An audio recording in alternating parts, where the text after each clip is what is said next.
Good afternoon, everyone, and welcome to the June Keys Penguin Habitat. My name is Michelle. I'm joined today with Kelly and 23 of our penguins. Now, our penguins are getting their lunchtime right now, and so, whoops. Nope. People often wonder what it's like to feed a penguin. If you ever have had a 3-year-old, it's much like feeding a 3-year-old. Sometimes they'll come up and they'll ask for food, you give it to them and they drop it on the ground. Sometimes they'll throw it back at you, and sometimes they will look at the food that you're offering them and go, you possibly can't think that I'm going to eat that. So it's a lot of fun. Each penguin has its own distinct personality. There are different penguins that like different types of food, and so our job as their trainers and keepers is to understand which penguin is which and to be able to pretty much give them the food that they so desire. Now, there are certain penguins, come on, Kate. There are certain penguins that are a little bit pickier on eating, and Kate's one of my pickiest. But we're also in something called migration time. And so out in the wild, these penguins would be only staying in the water and foraging. So it's a little bit different for them to actually come up on deck. But because we keep track of everything that these animals get, we need to wait for them to come up on deck to do their feeding. Sometimes they'll only come up at the last feed of the day. Penguins usually will eat anywhere from 4 to 7 pieces of herring. During migration mode, it may be up a little bit more because they are expelling a lot of energy. We have a penguin named Whatever who only eats capelin, and she'll eat anywhere from 15 to 20 pieces of capelin a day.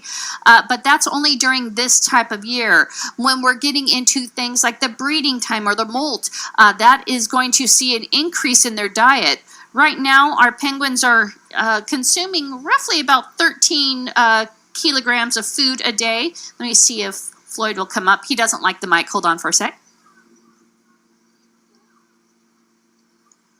Now, another thing that is a little frightening to them, they can see, and they perceive shadows, anything that's abnormal to them during this type, they see it as a threat. So little hands going over the glass can scare them. Anything that doesn't look normal to them from a human being kind of perspective. If you have something like a silly hat, if you notice, we are pretty much bare bones when it comes in here. We have our boots and our outfits. We can't wear strange little costumes or anything like that because the penguins will see that as a threat. But any kind of movement or anything, just me talking on the mic, I will have some penguins not want to come up. And so we tend to wait to do the microphone talking until the very end. If I have a penguin that is a little suspect with it, I'll actually stop speaking. So if all of a sudden I go off mic, that's the reason.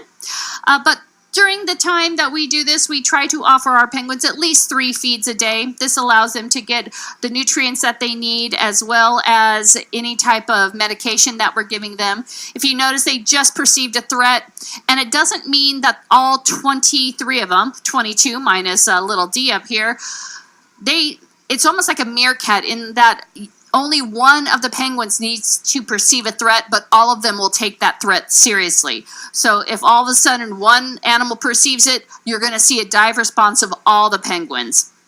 And that's pretty impressive when you're talking about 23 penguins in this exhibit.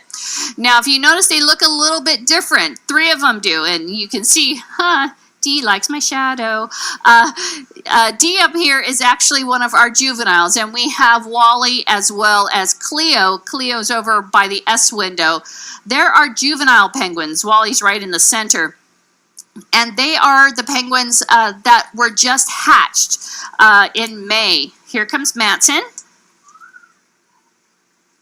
Matson got a herring, and Matson got another herring.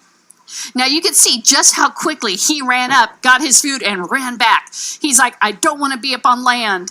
And that's pretty much what we do. We will kind of come up. I let Kelly know that he took 2 fish, and that way we're able to keep track because we look for trends. If all of a sudden we have a penguin that's not eating, we'll be able to call our vet in. We have a vet that's on call for 24/7, so his normal days are here, but if something happens, I can easily call him and he would come straight in to see what is needed.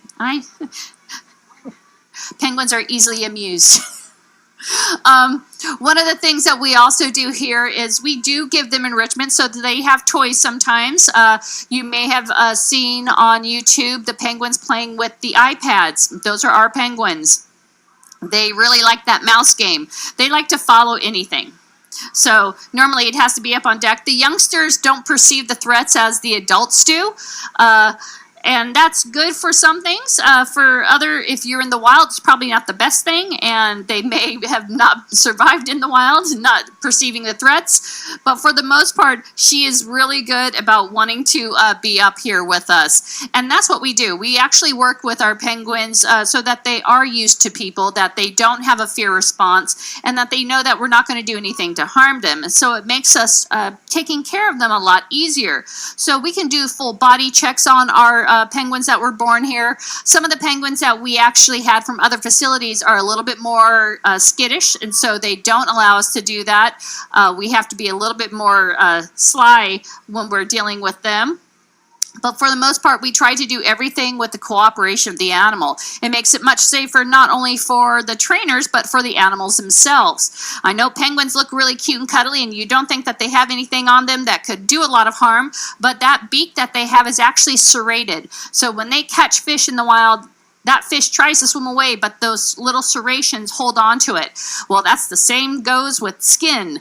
And so we have to be very careful when we're working with our penguins that we do not get bit by them, because they actually can do quite a bit of damage. Now, a lot of times people wonder, how do I tell the difference between the penguins? Well, there's a couple of ways. Number one is that bracelet that you see on their flipper. Now, if it's on the right-hand side, it's a male. If it's on the left, it's a female. And each bead represents a certain number, much like we have unique Social Security numbers. Penguins have unique numbers as well. We actually can switch our penguins with other facilities within the North America SSP program, and they will keep that number throughout their switching. So right when they're hatched, they get a specialized number that we utilize, and that's what is on that band. Now, if you want to know who's who, we do have boards on the side that you can look at the colors and see who's who. We have 23 penguins, like I said, 20 adults and 3 juveniles. And I'm not too sure if the juveniles are on there as of yet, but our juveniles are Dee, Cleo, and Wally. And then the rest of our penguins are adults, range in age from 2 to 16, whatever is our oldest penguin at 16, and our smallest penguin. Well, at this point, I'm going to go ahead and sign off. I'm going to see if I can get a couple more penguins to come up and feed. But I would like to say thank you all for coming to the aquarium, because your admission does help us take care of all of our animals. So for myself, Kelly, and the rest of the penguins, we hope you enjoy your day here at the Aquarium of the Pacific, and we hope to see you again real soon.